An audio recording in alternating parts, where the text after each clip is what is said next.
surreal do ponto de vista legal, do ponto de vista da justiça. Isso é muito mais assustador surreal, do que assustador. o presidente falar uma bobagem. É lá isso, atrás, é por aí. É por aí. muito mais assustador. É o conteúdo versus a forma.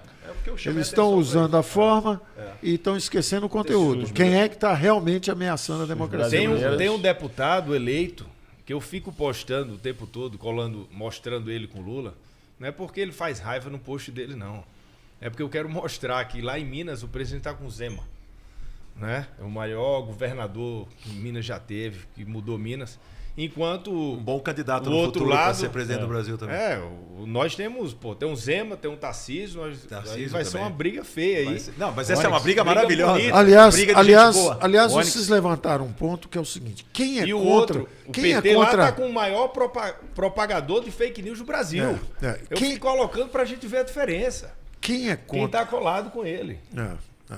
Eu acho o seguinte: quem é contra a polarização devia entender que a emergência do Bolsonaro, o surgimento do Bolsonaro, foi justamente uma resposta à invasão de terra, à compra de mandato de reeleição, à corrupção sistêmica.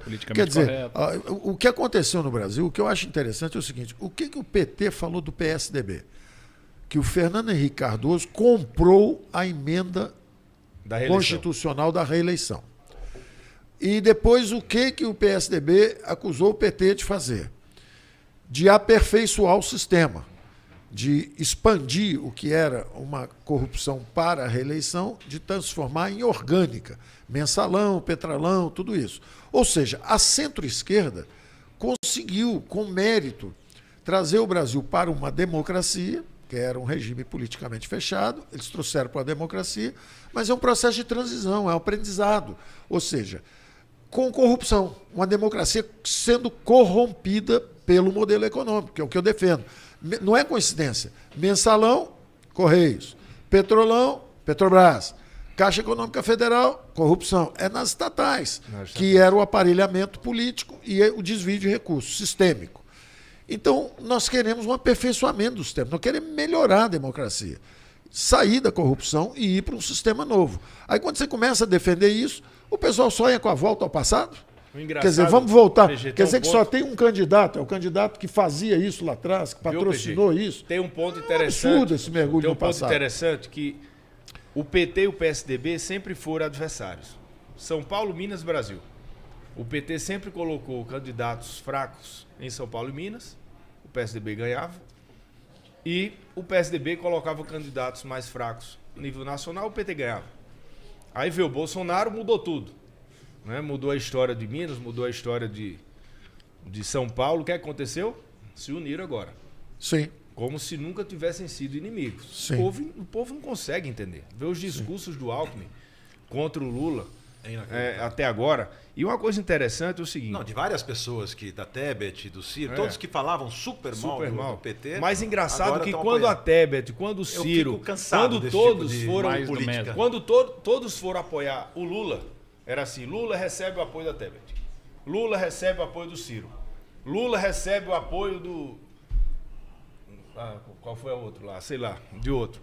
Quando o Moro veio apoiar o Bolsonaro, era assim...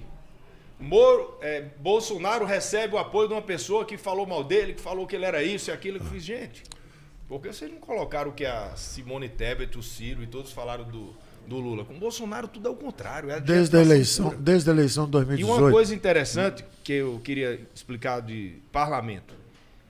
Todo mundo a maioria dos parlamentares se elegeram, 350 deputados, a maioria do Senado, de centro-direita.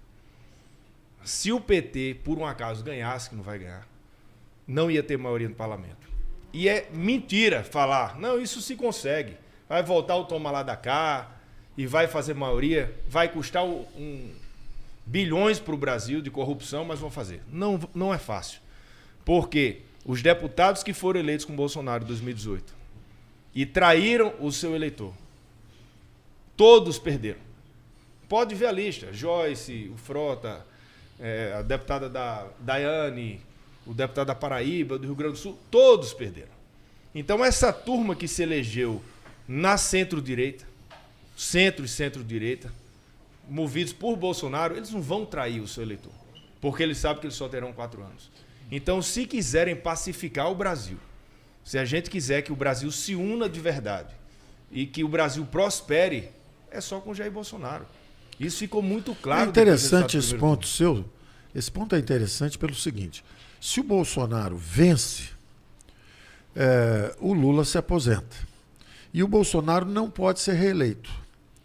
Não é isso? Sim. Então, naturalmente, os candidatos que seriam Zema, Tarcísio, todo mundo já é de centro. Acabou a polarização. Acabou a divisão do Brasil. Não, pode surgir candidato Acabou a do divisão. outro lado. Não, mas a mas grande se vocês liderança... fizerem a lição de casa e o que tem a que fazer nos grande próximos liderança- 4 anos, O a chance é de o conseguir Lula está continuar. maior que a esquerda.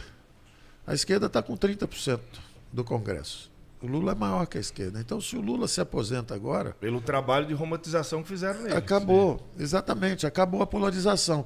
Já se o Lula ganhar, ele tem muita dificuldade com o Congresso, que é 70% centro-direita, e o Bolsonaro vai voltar para derrotá-lo de novo, para tentar derrubá-lo. Então, eu estou dizendo isso pelo seguinte: a minha especialidade é economia. Eu nunca me interessei muito por política, fiquei sempre um pouco longe.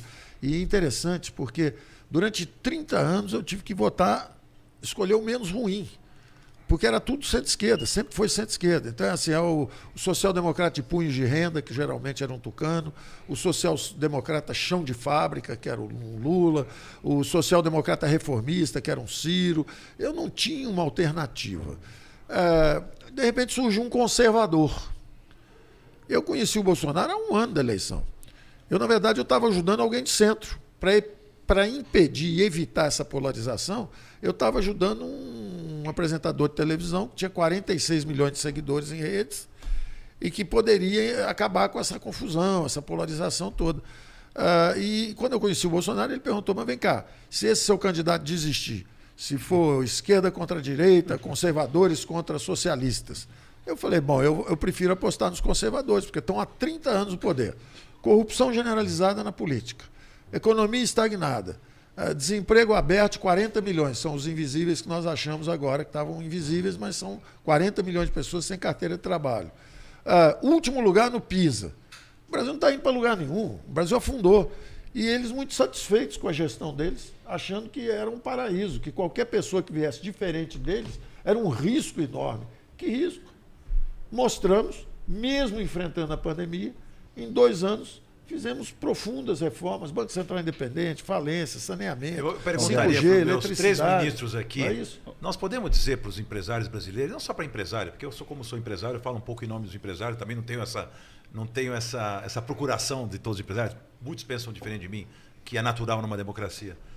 Vamos ter cada vez menos Brasília e mais Brasil? Nós podemos acreditar nisso, ministro? Conosco, certamente. E governar Essa é a mais direção, com é o que menos. nós estamos fazendo. Podemos até chamar, tem ali o Salim Matar, está aí. Ô Salim, por que você saiu do governo? Vem cá. Vem cá, Salim. Essa é uma boa pergunta. É uma viu? boa pergunta. Por que você saiu do Pode governo? ter certeza, Salim, que Salim é um empresário. quando você saiu, O Roberto nós Justus. ficamos muito chateados. Vem cá, Salim. Vem pra cá. Vem cá, Salim. Senta aqui, puxa uma cadeira aqui, puxa um banquinho aí para ele. Ô Guedes, uma coisa que eu acho importante, que a gente tinha que falar, tudo isso que foi analisado aqui, Roberto, deixa o Salim chegar aí. Todo esse cenário, o cidadão, o povo de bem quer o quê hoje? O cara quer uma vida boa, uma vida melhor. Esse cenário de Congresso, junto com o presidente Bolsonaro, nesse nosso próximo mandato, vai trazer, não tem outro cenário para o povo brasileiro. Uma vida tranquila. Isso, a população que está em casa, muitas vezes, o cara nem gosta de política, gente. O cara não gosta, o cara quer pensar como é que eu vou viver melhor, o que vai ser melhor para o meu país, o que vai ser melhor para mim. Os netos. Simplesmente aquela pessoa que ainda está em dúvida, que está indecisa, ela tem que olhar esse cenário. O Brasil está crescendo, o Brasil está voando. Eu copiei tua frase, o Brasil está condenado a crescer. Nós estamos com o seguinte Não quadro. tem caminho hoje. Nós estamos com o seguinte tá quadro. condenado a Nós dar estamos certo. crescemos 4,5% ano passado. Estamos crescendo 3% esse ano. Vamos continuar crescendo, porque o ano que vem, como a inflação caiu, os juros vão baixar. Então nós vamos continuar crescendo. A classe mais frágil está com R$600 de Auxílio Brasil. Sim. Então, a classe mais frágil vai consumir. Aí você tem a classe média mais emergente, que está com os tais, são 60 milhões de brasileiros que estão conseguindo emprego, estão voltando ao trabalho, né? E o desemprego desabou, e a renda, emprego e renda estão sendo criados. 48% do crédito está pequena e média empresa. Nunca aconteceu isso no Brasil. Antigamente o crédito ia todo para grandes empresas. Agora 48% do crédito para pequena e média empresa. Aí você tem os investimentos, 900 bilhões de reais de investimentos contratados para os próximos 10 anos. São 90 bilhões por ano.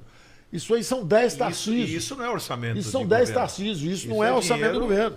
Isso é dinheiro privado entrando. Isso é muito importante. E tudo isso que eu estou falando é antes da invasão da Ucrânia pela Rússia. Porque quando a Rússia invadiu a Ucrânia, além desses 900 bilhões que já estão contratados, o que está acontecendo agora é o seguinte: os europeus perceberam que o Brasil é a segurança energética deles. E os americanos perceberam que não adianta ter semicondutores em Taiwan, está muito longe, tem que ficar aqui mais perto. Então o Brasil virou segurança energética, segurança tecnológica e segurança alimentar do mundo. Então toda essa onda nova geopolítica vem para o Brasil. O Brasil está entrando para a OCDE, o Brasil está nos BRICS, o Brasil está tendo o acesso, já está no G20. Então, o Brasil vai virar, como eu dizia, uma das 5, 6 maiores economias do mundo nos próximos 5, 10 anos. Nós vamos cobrar o menino. Vai entrar. Quando acabar esse vai governo, entrar, nós temos que estar entre os 5 maiores. O Brasil vai entrar. Não sei se quando acabar o governo. Estou seguindo 5, 10 anos. 5, 10 anos. 5, 10 anos. 10 anos, tá bom. 5, 10 anos. Não, tá E bom o Brasil também. vai entrar para o Conselho de Segurança da ONU. Porque o Brasil é o único que vai estar nos BRICS, no G20 e na OCDE. Na OCDE, que isso vai ser. Então, nós somos um grande país, o 4º maior mercado digital do mundo, a 2ª maior potência agrícola do mundo, a 1ª potência verde do mundo. Nós estamos super bem posicionados. Nós só precisamos deixar essa riqueza emergir. É um Estado rico e um povo ainda pobre, por más políticas econômicas. E aí eu emendo no Salim. Dá para trazer Por que o que Salim você de saiu, volta ou não? Salim? Vamos Por trazer que o você Salim de saiu, volta ou não? Salim? Vamos lá. Eu saí.